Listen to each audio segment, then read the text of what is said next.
তার দাদির কাছে। এজন্য রিনা এখন ইউটিউবে এসেছে একটা জীবনসঙ্গীর আশায়, যে তাকে ভালো রাখবে, ভালোবাসে তেমন মানুষ পেয়ে রিনা শাদী করতে রাজি। সে ব্যক্তিগত পছন্দ নেই, রিনাকে যে ভালোবাসতে পারে, চেহারা যত হোক রিনা বিয়ে শাদী করবে।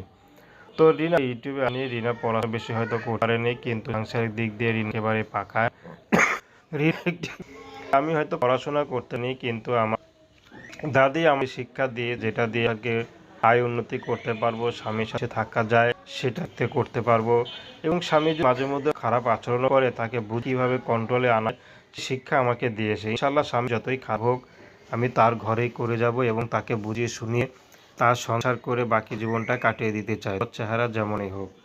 দর্শক, এই ছিল রিনার জীবনের সংক্ষিপ্ত জীবন কাহিনী। তো প্রেম, ভালোবাসা, সাহায্য, সহযোগিতা, বিয়ে শাদী করা একান্ত আপনাদের ব্যক্তিগত ব্যাপার। আসুন আমরা 5 ওয়াক্ত নামাজ পড়ি, দেশের সেবা করি। আসসালামু আলাইকুম।